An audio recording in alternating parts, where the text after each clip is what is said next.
मैं जो बोलूँगा वो रिकॉर्ड आ रहा है ना पूरा।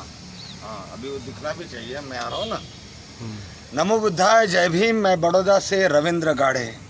साथियों, भारत में बसने वाले डॉक्टर बाबा साहब अम्बेडकर के सभी अनुयायी को मेरा मैत्रीपूर्ण जय भीम। इस वक्त मैं बड़ौदा शहर के उस भूमि पर खड़ा हूँ जिसे संकल्प भूमि कहा जाता है। ये वो भूमि है जहाँ पर बाबा साहब के मन में भारतीय सामाजिक परिवर्तन के क्रांति की ज्योत जली।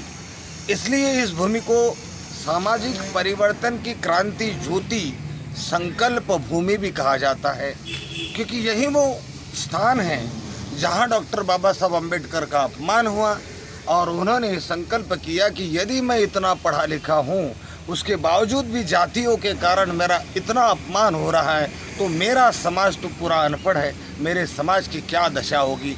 और उन्होंने यही बड़ौदा के भूमि में संकल्प किया कि आज के बाद मैं अपना पूरा जीवन मेरे समाज के लिए, उत्थान के लिए अर्पित करूंगा। फिर वो यहाँ से महाराष्ट्र जाते हैं। फिर आप जानते हैं कि महाड़ के चौदार तालाब का पानी का सत्याग्रह, नासिक के कालाराम मंदिर का सत्याग्रह, उसके बाद कई आंदोलन, मजदूर आंदोलन, समाज के समता के आंदोलन और लास्ट में भारतीय संविधान का निर्माण, उसी के बीच में बौद्ध धर्म का ऐलान करना, उसी के बीच में बौद्ध धर्म की दीक्षा लेना और लास्ट में संविधान देश को अर्पण करके अपने बहुजन समाज को सारे अधिकार देकर परिनिर्वाण को प्राप्त होना। ये डॉक्टर बाबा साहब के जीवन का, एक बोधिसत्व के जीवन का पूरा चित्र आपके सामने मैंने रख दिया है।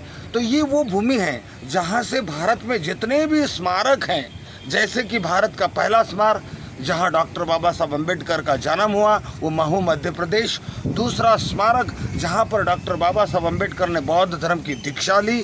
तीसरा स्मारक जहाँ पर डॉक्टर बाबा साहब अम्बेडकर 26 अली रोड पर उन्होंने संविधान का निर्माण किया, वहाँ पर परिनिर्वाण भूमि है दिल्ली में। और उसके बाद जहाँ पर डॉक्टर बाबा साहब की चिता जलाई गई वो चैत्य भूमि मुंबई दादर। लेकिन ये चारों भूमि की जन्मदाता भूमि अगर कोई है तो गुजरात के बड़ौदा शहर की ये सामाजिक परिवर्तन की क्रांति ज्योति संकल्प भूमि है। और मैं इस वक्त यहाँ खड़ा हूँ 23 सितंबर बुधवार के रोज 2020 के दिन बड़े पैमाने पर यहाँ पर संकल्प दिवस मनाया जाता है, हर साल जाता है। लेकिन कोविड-19 के कारण इस बार कोई भी संस्था इसका आयोजन नहीं कर रही है।